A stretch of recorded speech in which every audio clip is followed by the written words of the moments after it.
जी TV के most popular show तुझसे है राब्ता से जुड़ी अपडेट्स के बारे में हम आपको बताते ही रहते हैं। वहीं चलिए आगे के एपिसोड की बात कर लेते हैं।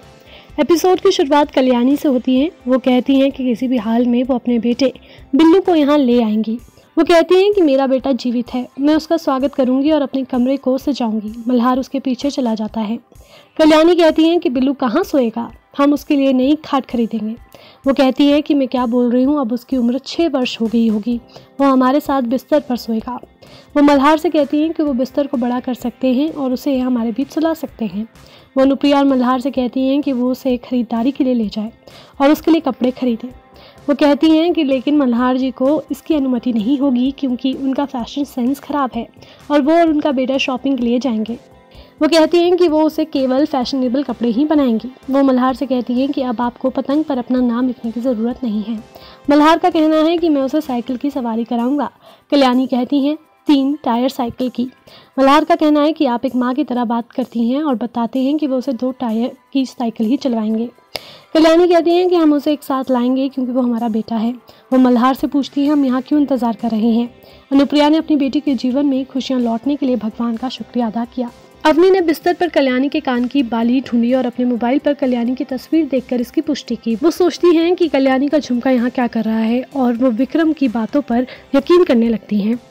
वो सोचती हैं कि मैंने सोचा कि विक्रम गलत है और कल्याणी अच्छी और मेरी दोस्त है, लेकिन वो विक्रम की बातों को याद करती है और कहती हैं कि वो मल्हार की पत्नी नहीं हो सकती हैं, लेकिन उसने मुझे अपने बच्चे को अपना नाम देने का वादा किया है। वो कहती हैं कि मैं तुम्हें और मेरे पति से मेरे बच्चे के पिता को छीनने नहीं दूंगी। मल्हार और कल्याणी त्रिलोक के घर आते हैं और पड़ोसी से पते के बारे में पूछते हैं। कल्याणी घर देखकर भाग जाती है और बाइक से टकरा जाती है। मल्हार उसे बचाते हैं। कल्याणी कहती है अंदर जाने दो। वो घर के अंदर जाती हैं और कमरे का दरवाज़ा तोड़ देती हैं। मल्हार का कहना है कि हम सामान देखते हैं, हमें कोई सुराग या तस्वीर मिल सकती है। कल्याणी कहती हैं कि मैं उसे देखकर उसकी पहचान करूंगी। वो ट्रंक खोलते हैं और उसमें कपड़े ढूंढने लगते हैं। वहीं दूसरी तरफ पल्लवी अनुप्रिया से पूछती है कि तुम दूध के 6 पैकेट क्यों लाई हो। अनुप्रिया कहती हैं कि मोक्ष यहाँ आएगा और दूध पिएगा। वो कहती हैं कि मैं उनके लिए खीर बनाऊंगी। आओ साहब पूछती हैं कि मोक्ष यहाँ क्यों आएगा और कहती हैं कि वो मल्हार के साथ जाएगा। अनुप्रिया का कहना है कि कल्याणी उनकी माँ है और वो यहीं पर आएगा। आओ साहब उसे याद दिलाती हैं कि नल मल्हार के कारण मर गया और बताती हैं कि जब कल्याणी का मल्हार से कोई संबंध नहीं तो वो मोक्ष से भी नहीं है। अनुप्रिया कहती हैं कि कल्याणी केवल मोक्ष की आई है और बताती हैं कि मोक्ष के लिए उसे मोक्ष की आई बनने से संबंधित नहीं होना चाहिए। वो कहती हैं कि अगर बात सच होती तो मैं कल्याणी की आई नहीं होती। मल्हार को कमरे में कुछ भी नहीं मिला और बताता है कि यहाँ कुछ भी नहीं है। वो कहते हैं कि भगवान ने हमारी आशा के साथ मजाक किया और कहा कि 5 साल बाद कोई भी यहाँ नहीं आया होगा। कल्याणी का कहना है कि उम्मीद नहीं छोड़ सकते, हमारे पास कोई विकल्प नहीं है। वो कहती हैं कि मुझे उम्मीद है कि मेरा बेटा जीवित है। इसके बाद आगे कल्याणी कहती हैं कि आपकी एक पत्नी है और आपका एक बच्चा भी होने वाला है, लेकिन मैं आशा नहीं खो सकती और मैं अपने बेटे को वापस चाहती हूँ। मल्हार पूछते हैं कि आप क्या कहना चाहती हैं। मैं मोक्ष को मिस नहीं करता और कहते हैं कि ये सीमा है, आप मुझे जज करने वाली कौन है।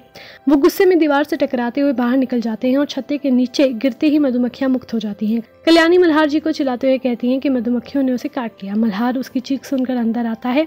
वो कंबल लेता है और खुद को इसके साथ कवर करते हैं। वो उसके साथ बिस्तर पर बैठते हैं जब तक कि मधुमक्खियां नहीं चली जाती।